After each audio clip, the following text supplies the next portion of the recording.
Hoy tenemos a un médico que eligió la cirugía no solamente como una técnica, sino como una forma de acompañar vidas en momentos decisivos. Él es el doctor Moisés David Uribe Jiménez, es cirujano oncólogo, originario de Morelia, Michoacán, orgullosamente pues michoacano, con formación médica en la Universidad Autónoma de Guadalajara, especialidad en cirugía general por el IMSS y la Universidad de Guadalajara, y su especialidad en cirugía oncológica realizada en el Centro Médico Nacional Siglo XXI, avalada por la UNAM. A lo largo de su trayectoria ha participado activamente en congresos nacionales de oncología, presentando casos complejos de cáncer de mama, de tumores poco frecuentes, pero siempre con un enfoque clínico riguroso y humano.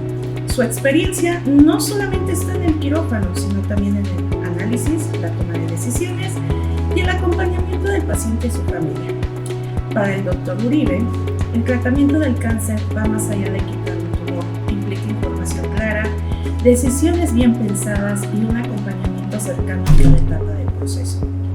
Actualmente brinda consulta oncológica especializada en el Hospital Star Médica de Morelia, donde su enfoque es claro: ciencia, experiencia y humanidad trabajando juntos.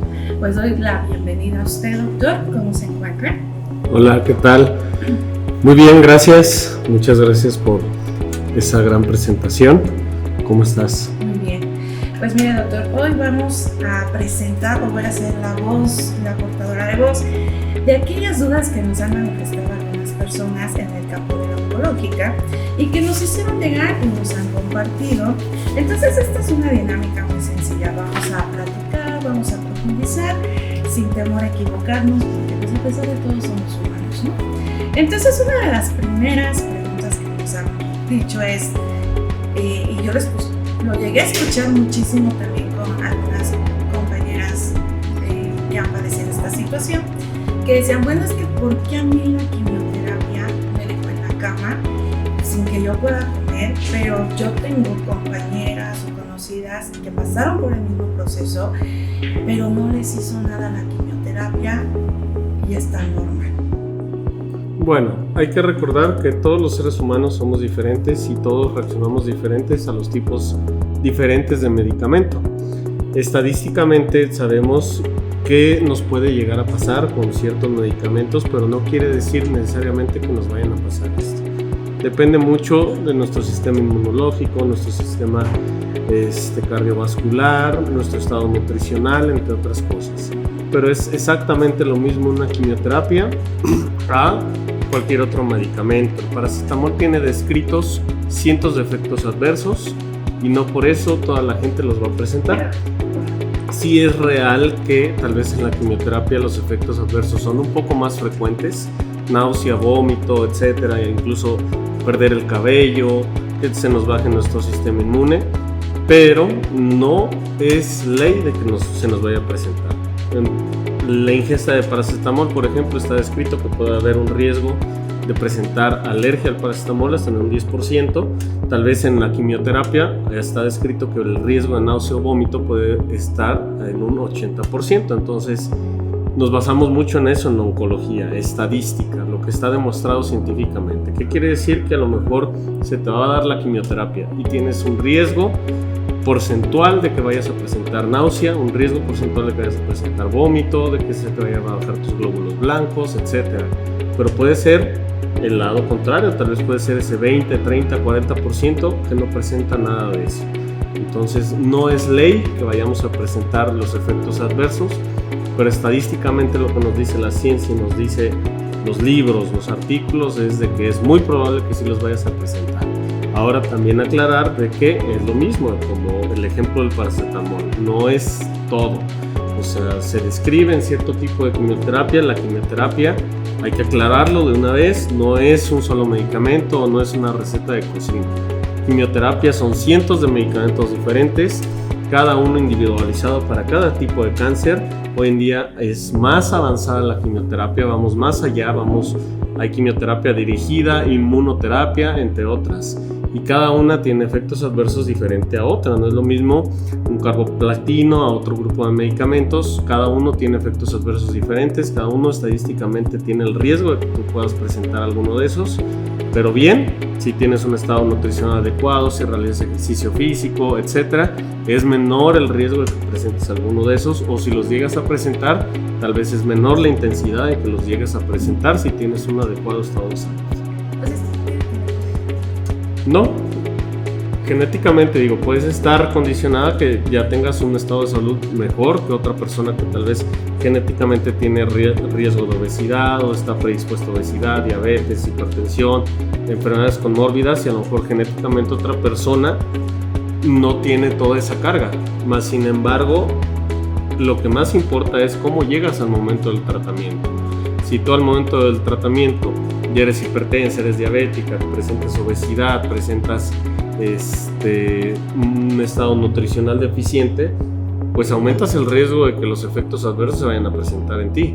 A lo mejor el caso contrario, tienes la susceptibilidad de ser diabética, hipertensa y todo eso, pero llegas al momento del diagnóstico, te estuviste cuidando en tu vida con un estado de salud ideal, haciendo ejercicio, comiendo adecuadamente, etcétera, pues el riesgo de que vas a presentar efectos adversos es un poco más bajo, más no quiere decir que no los vayas a presentar. Entonces aquí el error de todas o de todos los pacientes es estamos comparando, ¿no? Con las personas, están diciendo, ay, porque ella se pudo bajar de peso, yo después de aquí no tengo problemas, o están pues haciendo sus comparaciones. Claro que sí, y aparte de compararse, se le empiezan a creer y se empiezan a somatizar, quiere decir que se lo empiezan a creer para ellas. Pasa muy seguido de que llegan y me dicen, doctor, es que tengo cáncer, yo ya no quiero más tratamientos porque mi vecina, mi tía, mi prima le fue muy mal, falleció, etc. Pero dejan de lado las partes importantes. Ok, tu vecina, tu prima, tu conocido, ¿en qué etapa se diagnosticó? ¿Qué tipo de cáncer fue? ¿Qué tratamiento recibió? Ellos nada más se enfocan, o muchas veces sacamos conclusiones de la etapa final o del tratamiento final o eso, pero dejan de lado toda la historia que hay atrás de esto. Entonces, cada caso es individualizado, cada caso hay que verlo, cada cáncer es diferente a otro y cada tratamiento es diferente a otro, y en cada persona pueden variar los tipos de tratamientos. ¿Qué quiere decir? Que no es lo mismo si a lo mejor tú tienes cáncer de mama, tu vecina tiene cáncer de mama y otra, te aseguro que a los tres van a ser tratamientos diferentes. ¿Por qué? Porque hay que individualizar, hay que ver la etapa en la que se presenta tú, tu vecina, tu prima, hay que ver el subtipo de cáncer de mama que tiene tú, tu prima, tu vecina, y en base a eso son los tratamientos individuales, y a cada una va a haber diferentes desenlaces, que la idea aquí es que el desenlace sea favorable para todas, una curación. Bueno, sí es cierto, porque yo recuerdo mucho con una amiga con cáncer de mama, y sin embargo yo vi que le iba muy bien, hasta yo le decía, wow, parece que te volvieron a hacer, porque la verdad es que ya basta luz la mujer, ¿no? Pero cuando en el momento la esposa de un compañero también tiene cáncer de mama, le puede, pues ahora sí, perdóname la expresión, de la patada, ¿no? Entonces creo que también tiene que ver mucho con el estado de ánimo que vayamos manejando esta situación. Pero bueno, es cierto, como dice el doctor Moisés, para él brinda un tipo de medicina que es de precisión, muy personalizada, es preventiva y es participativa. ¿Cómo me describe esas tres partes que usted maneja su medicina en cuanto a personalizada, preventiva y participativa? Claro que sí, creo que más que nada el enfoque debe ser siempre prevención. No es lo mismo tener un paciente sano que se está haciendo su chequeo anual. Diferentes tipos de cáncer hoy en día ya tienen un tamizaje. ¿Qué quiere decir eso? Que hay protocolos bien establecidos para la detección temprana, oportuna, y esa es la clave, prevenir. ¿Por qué? Porque hay ciertas lesiones que llamamos premalignas que nos ayudan a precisamente detectar a tiempo cuando se presentan estas, erradicarlas y evitar que progresen a cáncer. Cáncer de colon, por ejemplo, hay ciertos tipos de pólipos que si se detectan a tiempo, se resecan, no es necesario o no llegan a presentar cáncer. Y esto se logra mediante colonoscopías cada 5 años, a partir de los 40 años, para la detección oportuna. Lo mismo pasa con cáncer de mama. Hay ciertas lesiones que se pueden detectar, ya sea de manera temprana, pequeñas, carcinoma in situ, lesiones premalignas, en donde se pueden tratar y podemos evitar ese desenlace. Ahora bien, ya tenemos el diagnóstico establecido, que es la gran mayoría de personas. Llegan a la consulta ya con un diagnóstico establecido de cáncer. Más que una medicina, más que esto, es dar ese enfoque. Hoy en día la cirugía es el pilar de tratamiento de la gran mayoría de cáncer. ¿Y de qué depende? De la etapa.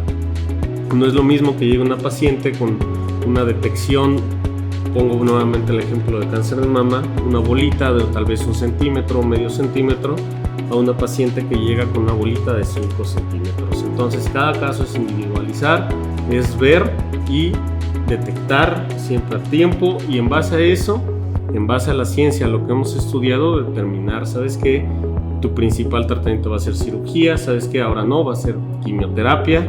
A veces llamamos terapia conjunta o concomitante, que es quimioterapia, radioterapia, después cirugía. Entonces no es un solo tratamiento, no hay tratamientos mágicos, hay que individualizar y sobre todo tener en cuenta que este es un tratamiento multidisciplinario en donde no nada más entramos nosotros como cirujanos oncólogos, entran oncólogos médicos, radiooncólogos, etc. Muy bien. Fíjese, doctor, que cuando yo leí esta duda me recordé a personas que pues ya han fallecido. La pregunta es, ¿por qué cuando me hicieron la tomografía salió todo normal y después me confirmaron cáncer? Yo pues recuerdo que digo, estas personas que también dicen, bueno, es que me hicieron el Papa Nicolau y todo salió bien, pero al mes ya estaba el cáncer súper avanzado, ¿no? Entonces, ¿qué es lo que pasa ahí? Es común escuchar esas dudas, quejas incluso. Dentro de cada tipo de cáncer lo estamos evaluando por sitio. Entonces, en cáncer cervicuterino, por ejemplo, no hay diferentes tipos de cáncer cervicuterino, no todo es lo mismo. Hay adenocarcinoma, hay carcinoma escamoso de cáncer cervicuterino y cada uno tiene presentaciones diferentes clínicas. Prácticamente el hacer el Papa Nicolau nos previene sobre cierto subtipo de cáncer cervicuterino, pero no sobre todos. Existen también sarcomas uterinos, que estos son de rápido crecimiento, son más agresivos y no hay mucha forma de prevención mediante el Papa Nicolau.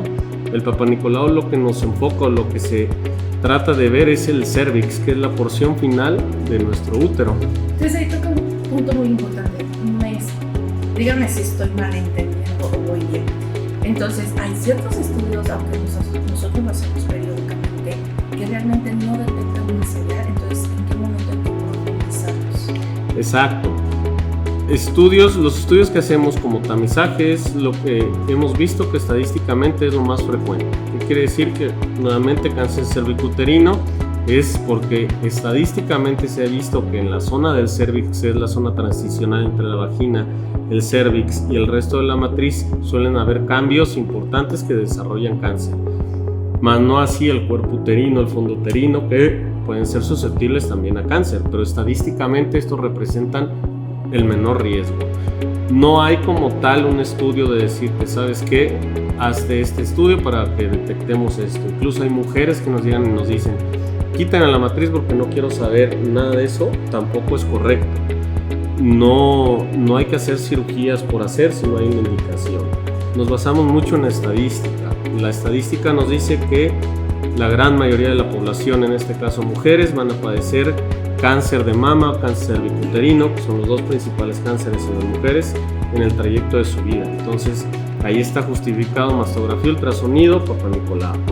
En cuanto detectamos lesiones premalignas, en este caso como cáncer cervicuterino, que puede haber lesiones premalignas que llamamos NIC1, NIC2, NIC3, que es neoplasia intraepitelial, ahí tal vez podemos indagar un poco y hacer un poco más de revisiones. Pero si estadísticamente tienes un cáncer que es de un estirpe diferente, más agresivo, no hay una forma clara de detectarla sino escuchar a tu cuerpo. Esa es la clave, escucharla.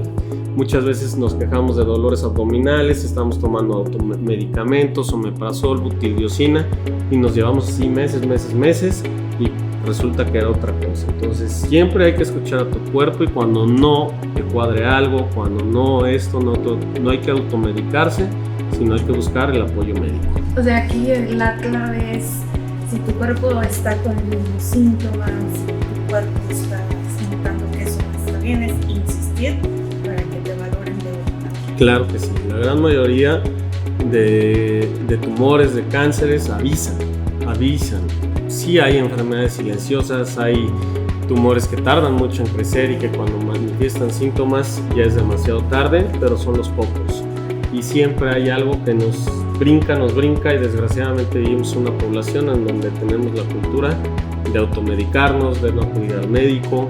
Desgraciadamente todavía hay muchas comunidades rurales en pueblos que les da pena acudir al médico, entonces cuando llegan al médico a veces ya es demasiado tarde porque nos esperamos demasiado para atendernos.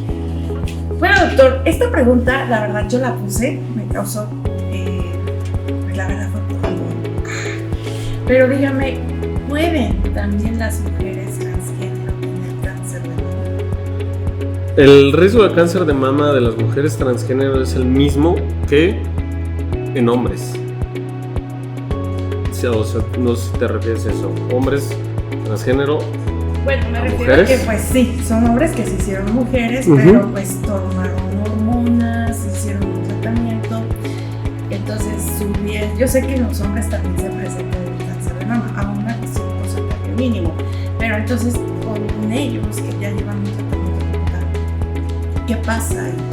El riesgo es similar al de cáncer de hombres, 1 o 2% en el resto de su vida. Obviamente el tomar ingesta de hormonas, el ingesta de medicamentos, pues nos aumenta el riesgo de cáncer, pero no nada más cáncer de mama. También cáncer de testículo en este caso, o algunos cánceres que son hormonodependientes, que les llamamos. En el caso de hombres a lo mejor son menos, pero existen cáncer de próstata, cáncer de testículo, cáncer de glándula suprarrenal, ya que invaden el eje o alteran el eje hipotálamo hipófisis, entre otras cosas. Pero que hay un riesgo aumentado de cáncer de mama como tal, sí, pero no lo mismo que en mujeres. O sea, como un hombre es 1 o 2%, y si a eso le aumentamos ingestas de hormonas, puede llegar a elevarse, pero no está documentado que haya un impacto grande sobre esto. Sí, en otro tipo de tumores que son hormonodependientes. Ok, entonces también la recomendación para ellos es de bueno, con ellos también es mastografía. Sí, pero no de manera anual como en las mujeres. A final de cuentas, la mujer sí tiene un riesgo muy elevado de cáncer de mama, 1 de cada 8 mujeres a lo largo de su vida, etc. En ellos no. ¿Por qué? Porque por más que tomen hormonas, por más que tomen cosas, no van a desarrollar una glándula mamaria prominente y no van a tener esa susceptibilidad que las mujeres como tal. Obviamente sí tener el cuidado de nuestro cuerpo, de todo, ¿sabes qué? A lo mejor ya tomé mis hormonas, tomé esto y siento una bolita, hay que mandar a hacer mastografía y ultrasonido. Pero no está documentado que como las mujeres a partir de los 40 años, ultrasonido, mastografía, se dan sus estudios, pacientes transgénero. Ok, va.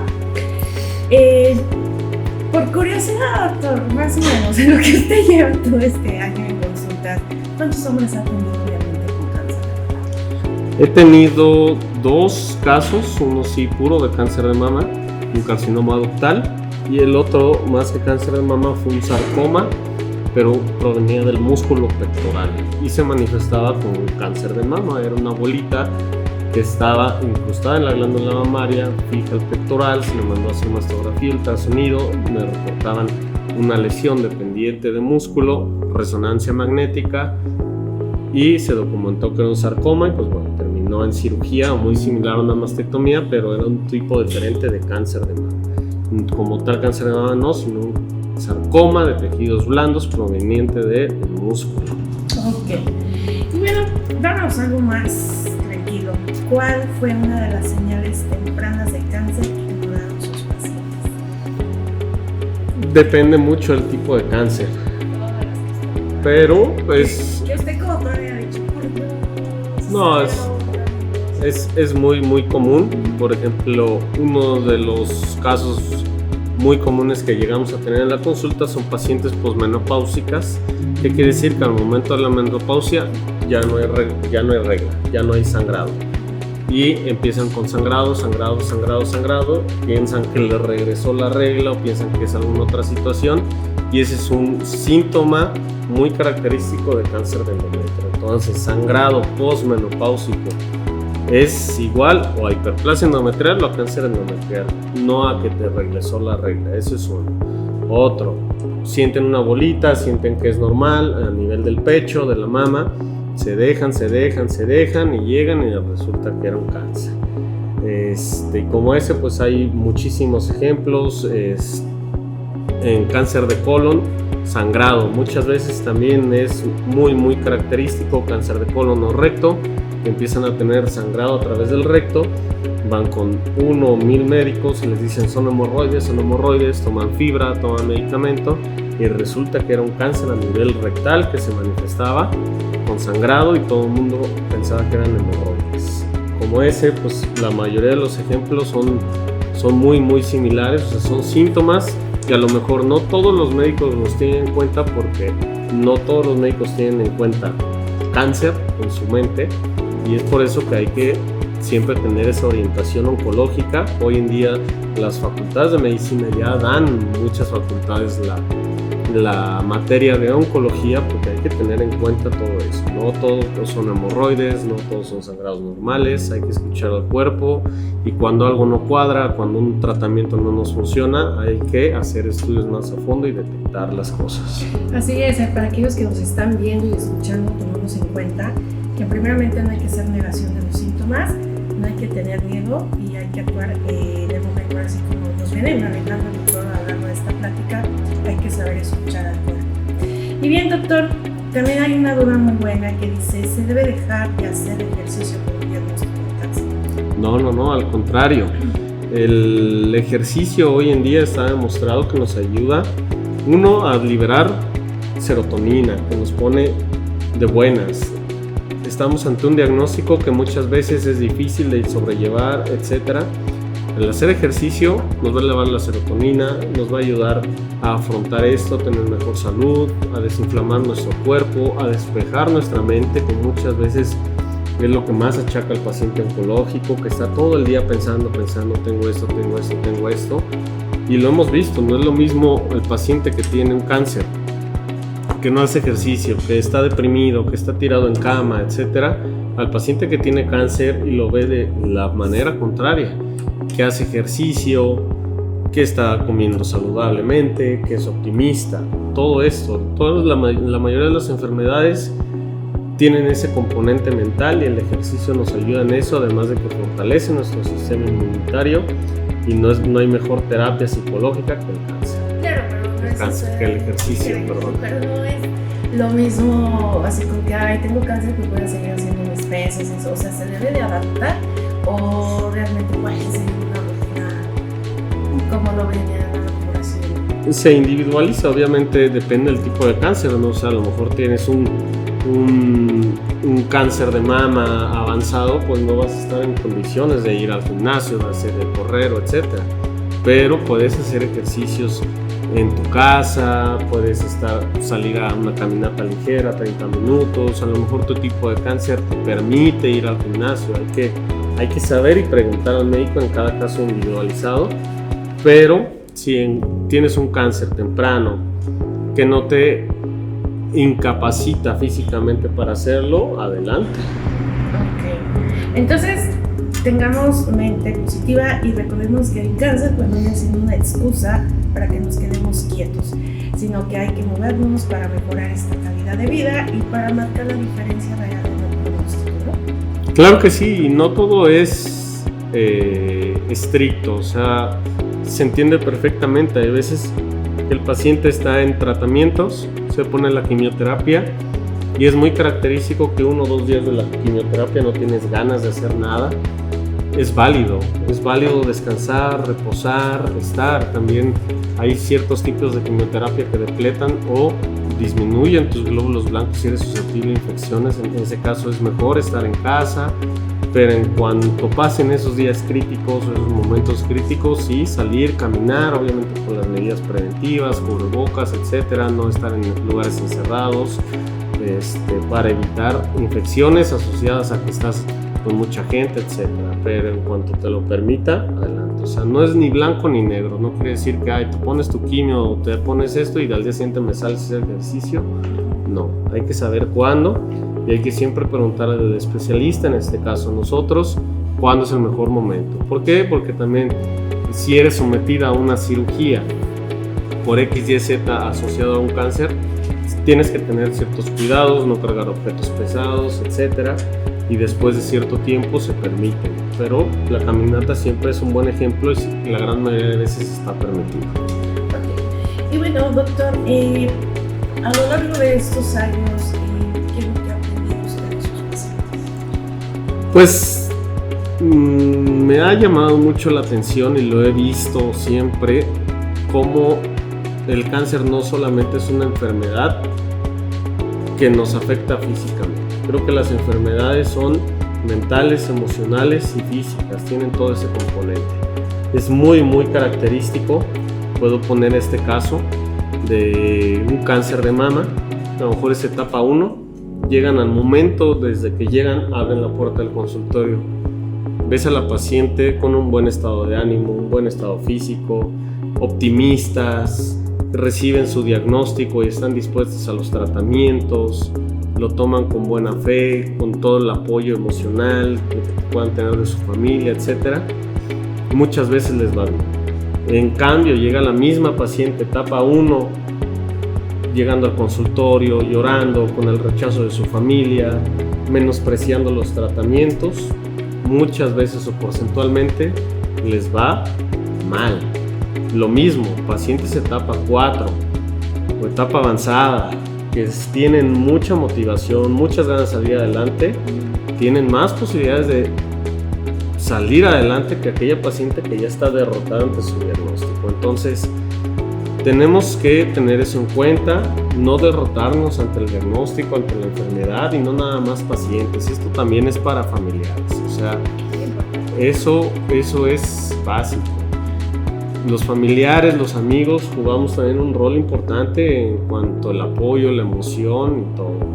También es bien común, me llama la atención que tenemos un diagnóstico de cáncer y toda la familia es oncólogo, todos los amigos son oncólogos y estamos recetando, diciendo, etc.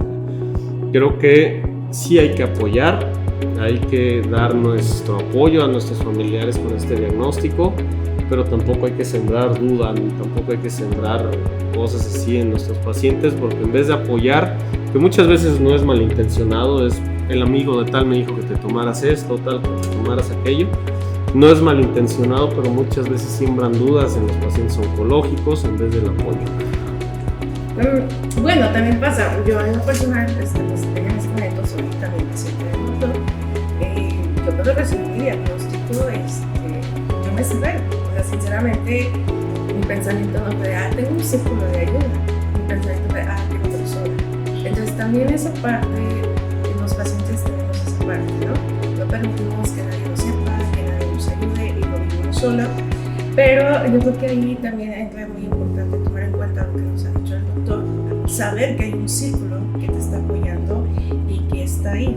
A lo mejor, como dice usted, hay veces que exageramos en la ayuda, pero hay veces que vamos muy bien tranquilamente. Pues bien, doctor, le voy a hacer una pregunta ya muy personal, porque yo creo que a todos los que hemos padecido esto, algunos cambian el chip, ¿no? ¿Por qué se lo voy a hacer esta pregunta al doctor? Se preguntarán bien, porque el doctor también padeció un proceso de cáncer, él ya nos ha hablado de esto en varias ocasiones, y esta pregunta es muy personal, doctor. ¿Hay algo que ha valorado distinto desde que usted tuvo su diagnóstico y ha vivido todo su proceso? Claro que sí, nos cambia el chip a todos, es una realidad, es una segunda oportunidad de vivir, es un renacer y eso hay que tomarlo.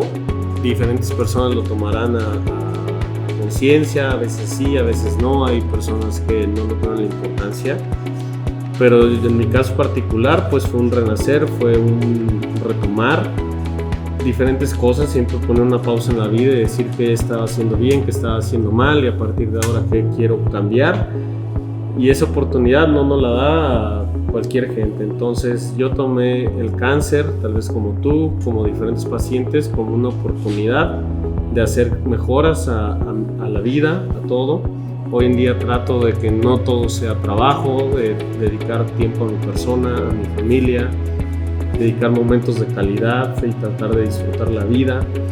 ¿Por qué? Porque estuvimos cerca de un diagnóstico que te pone a dudar, tal vez no frente a frente hacia la muerte, pero que sabes que si no te tratabas, que si no te dejabas, tal vez ese iba a ser el desenlace. Y yo me considero una persona afortunada de haber tenido ese diagnóstico, porque sí me hizo darme cuenta que a lo mejor mi ritmo de vida no era el adecuado, que estaba trabajando un poco de más, que estaba descuidando mi aspecto emocional, físico, familiar, etcétera. Y a partir de ese momento creo que sí trato de disfrutar un poco más la vida, los momentos, etcétera. Entonces, como conclusión, pues creo que el diagnóstico del cáncer no siempre es un diagnóstico malo. Hay que saber que es prevenible, tratable, curable, y que es una segunda oportunidad que nos da la vida de poder llevar una vida mejor. Entonces estamos diciendo que sí hay un antes del doctor Moisés a la actualidad. Sí, claro, yo muchas veces me pongo en los pies de mis pacientes o los entiendo, sé por lo que están pasando. Sé esa parte que me decías de que tú te querías aislar, etcétera, lo viví también.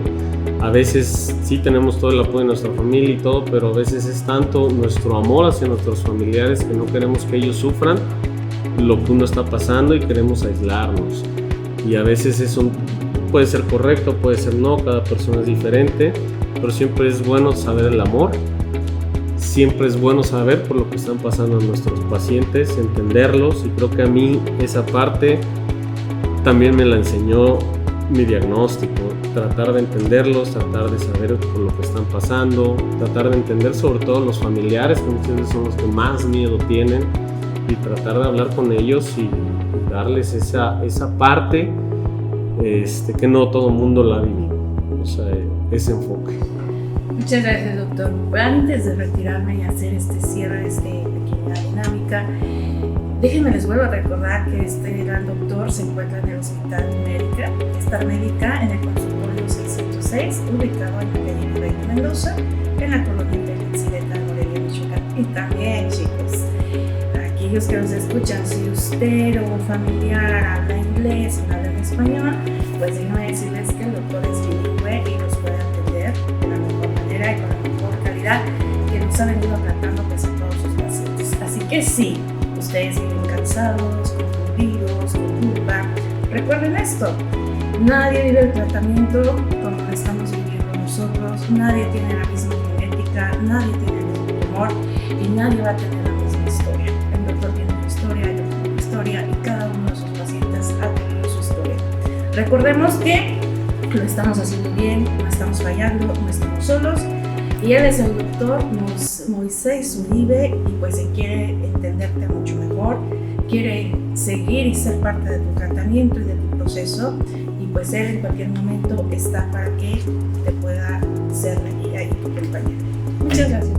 No, muchas gracias a ti, Marisol. Las puertas están abiertas en mi consultorio, no solamente para padecimientos oncológicos, para cualquier duda, pregunta, consejo.